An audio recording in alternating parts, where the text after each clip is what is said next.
Chapter 6. Pig and Pepper.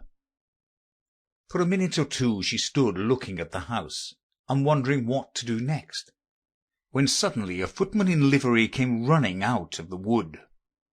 She considered him to be a footman because he was in livery; otherwise, judging by his face only, she would have called him a fish, and rapped loudly at the door with his knuckles. It was opened by another footman in livery, with a round face and large eyes, like a frog. And both footmen, Alice noticed, had powdered hair that curled all over their heads. She felt very curious to know what it was all about, and crept a little way out of the wood to listen. The fish footman began by producing from under his arm a great letter, nearly as large as himself, and this he handed over to the other, saying in a solemn tone, "For the Duchess, an invitation from the Queen to play croquet." The frog footman repeated in the same solemn tone, only changing the orders of the words a little.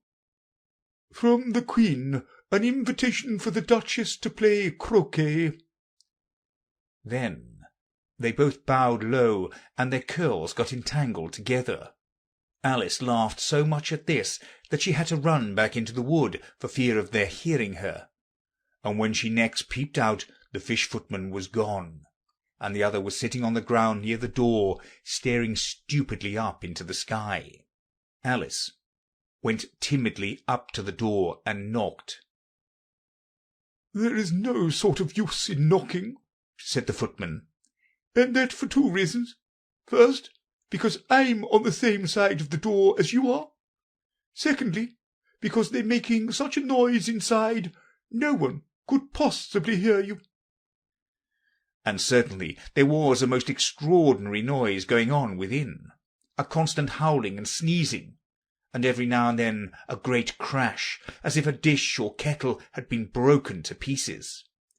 "Please then," said Alice, "how am I to get in?" "There might be some sense in your knocking," the footman went on, without attending to her, "if we had the door between us. For instance, if you were inside, you might knock, and I could let you out, you know." He was looking up into the sky all the time he was speaking, and this Alice thought decidedly uncivil. "But perhaps he can't help it," she said to herself. "His eyes are so very nearly at the top of his head. But at any rate, he might answer questions. How am I to get in?" she repeated aloud. "I shall sit here," the footman remarked, "till tomorrow." At this moment the door of the house opened, and a large plate came skimming out straight at the footman's head. It just grazed his nose and broke to pieces against one of the trees behind him. "Or next day, maybe," the footman continued in the same tone, exactly as if nothing had happened. "How am I to get in?" asked Alice again in a louder tone. "Are you to get in at all?" said the footman. "That's the first question, you know." It was, no doubt, only Alice did not like to be told so. "It's really dreadful," she muttered to herself, "the way all the creatures argue. It's enough to drive one crazy." The footman seemed to think this a good opportunity for repeating his remark with variations. "I shall sit here," he said, "on and off for days and days." "But what am I to do?" said Alice. "Anything you like," said the footman, and began whistling. "Oh, there's no use in talking to him," said Alice desperately. "He's perfectly idiotic." And she opened the door and went in. The door led right into a large kitchen, which was full of smoke from one end to the other. The Duchess was sitting on a three-legged stool in the middle, nursing a baby. The cook was leaning over the fire, stirring a large cauldron, which seemed to be full of soup. "There's certainly too much pepper in that soup," Alice said to herself, as well as she could for sneezing. There was certainly too much of it in the air. Even the Duchess sneezed occasionally, and as for the baby, it was sneezing and howling alternately without a moment's pause. The only things in the kitchen that did not sneeze were the cook and a large cat which was sitting on the hearth and grinning from ear to ear. "Please would you tell me," said Alice a little timidly, for she was not quite sure whether it was good manners for her to speak first, "why your cat grins like that?" "It's a Cheshire cat," said the Duchess, "and that's why. Pig!" She said the last word with such sudden violence that Alice quite jumped. But she saw in another moment that it was addressed to the baby and not to her. So she took courage and went on again. "I didn't know that Cheshire cats always grinned. In fact, I didn't know that cats could grin." "They all can," said the Duchess, "and most of them do." "I don't know of any that do," said Alice very politely, feeling quite pleased to have got into a conversation. "You don't know much," said the Duchess, "and that's a fact." Alice did not at all like the tone of this remark, and thought it would be as well to introduce some other subject of conversation. While she was trying to fix on one, the cook took the cauldron of soup off the fire, and at once set to work, throwing everything within her reach at the Duchess and the baby. The fire irons came first, then followed a shower of saucepans, plates, and dishes. The Duchess took no notice of them, even when they hit her, and the baby was howling so much already that it was quite impossible to say whether the blows hurt it or not. "Oh, please mind what you're doing," cried Alice, jumping up and down in an agony of terror. "Oh, there goes his precious nose," as an unusually large saucepan flew close by it and very nearly carried it off. "If everybody minded their own business," the Duchess said in a hoarse growl, "the world would go round a deal faster than it does."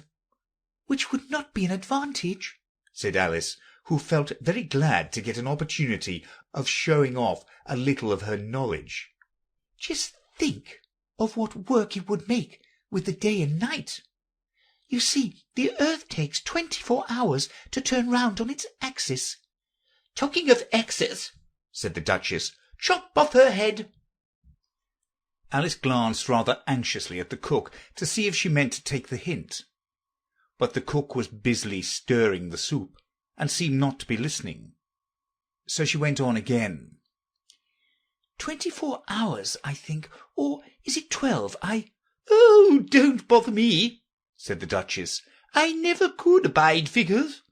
And with that she began nursing her child again, singing a sort of lullaby to it as she did so, and giving it a violent shake at the end of every line. "Speak roughly to your little boy, and beat him when he sneezes. He only does it to annoy, because he knows it teases." Chorus, in which the cook and the baby joined. "Wow, wow, wow." While the Duchess sang the second verse of the song, she kept tossing the baby violently up and down, and the poor little thing howled so that Alice could hardly hear the words. "I speak severely to my boy, I beat him when he sneezes, for he can thoroughly enjoy the pepper when he pleases." Chorus. Wow, wow, wow. "Here, you may nurse it a bit if you like," the Duchess said to Alice, flinging the baby at her as she spoke. "I must go and get ready to play croquet with the Queen." And she hurried out of the room. The cook threw a frying pan after her as she went out, but it just missed her. Alice caught the baby with some difficulty, as it was a queer-shaped little creature, and held out its arms and legs in all directions. "Just like a starfish," thought Alice. The poor little thing was snorting like a steam engine when she caught it, and kept doubling itself up and straightening itself out again, so that altogether for the first minute or two it was as much as she could do to hold it. As soon as she had made out the proper way of nursing it, which was to twist it up into a sort of knot, and then keep tight hold of its right ear and left foot so as to prevent it undoing itself, she carried it out into the open air. "If I don't take this child away with me," thought Alice, "they're sure to kill it in a day or two. Wouldn't it be murder to leave it behind?" She said the last words out loud, and the little thing grunted in reply. It had left off sneezing by this time. "Don't grunt," said Alice. "That's not at all a proper way of expressing yourself." The baby grunted again, and Alice looked very anxiously into its face to see what was the matter with it. There could be no doubt that it had a very turned-up nose, much more like a snout than a real nose. Also, its eyes were getting extremely small for a baby. Altogether, Alice did not like the look of the thing at all. "But perhaps it was only sobbing," she thought, and looked into its eyes again to see if there were any tears. No, there were no tears. "If you're going to turn into a pig, my dear," said Alice seriously, "I'll have nothing more to do with you. Mind now." The poor little thing sobbed again, or grunted, it was impossible to say which, and they went on for some while in silence. Alice was just beginning to think to herself, "Now what am I to do with this creature when I get it home?" when it had grunted again so violently that she looked down into its face in some alarm. This time there could be no mistake about it. It was neither more nor less than a pig, and she felt that it would be quite absurd for her to carry it further. And so she set the little creature down, and felt quite relieved to see it trot away quietly into the wood. "If it had grown up," she said to herself, "it would have made a dreadfully ugly child. But it makes rather a handsome pig, I think." And she began thinking over other children she knew who might do very well as pigs, and was just saying to herself, "If only one knew the right way to change them," when she was a little startled by seeing the Cheshire Cat sitting on a bough of a tree a few yards off. The cat only grinned when it saw Alice. It looked good-natured, she thought. Still, it had very long claws and a great many teeth, so she felt that it ought to be treated with respect. "Cheshire Puss," she began rather timidly, as she did not at all know whether it would like the name. However, it only grinned a little wider. "Come, it's pleased so far," thought Alice, and she went on. "Would you tell me, please, which way I ought to go from here?" "That depends a good deal on where you want to go," said the cat. "I don't much care where," said Alice. "Then it doesn't matter which way you go," said the cat. "So long as I get somewhere," Alice added as an explanation. "Oh, you're sure to do that," said the cat, "if only you walk long enough." Alice felt this could not be denied, so she tried another question. "What sort of people live about here?"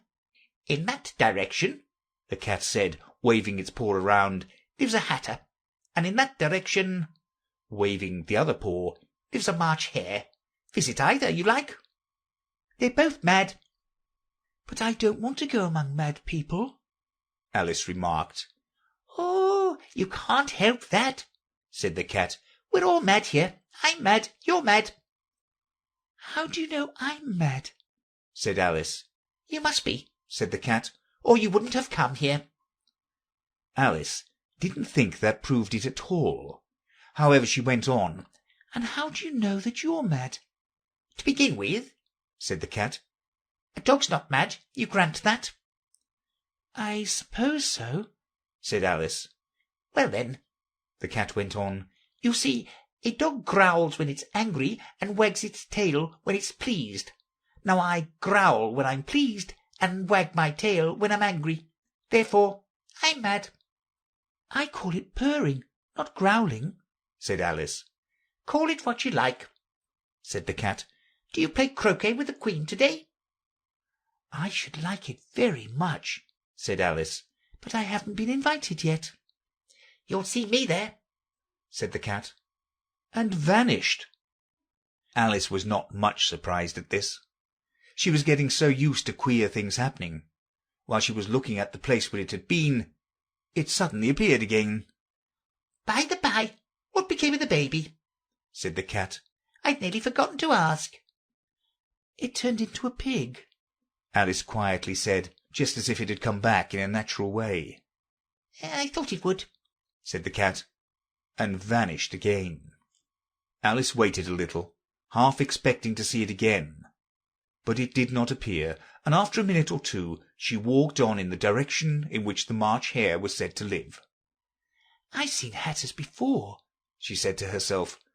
"The March Hare will be much the most interesting, and perhaps, as this is May, it won't be raving mad. At least, not so mad as it was in March."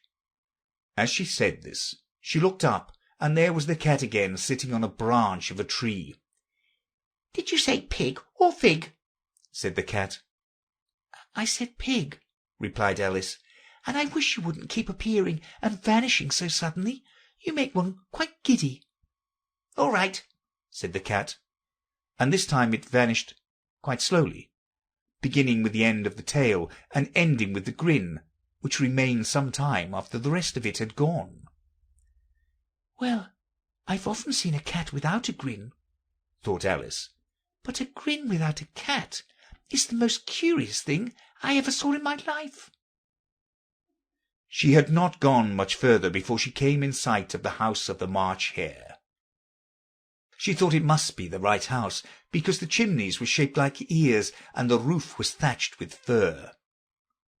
It was so large a house that she did not like to go near till she had nibbled some more of the left-hand bit of mushroom, and raised herself to about 2 feet high. Even then she walked up towards it rather timidly, saying to herself, "Suppose it should be raving mad after all. I almost wish I'd gone to see the Hatter instead."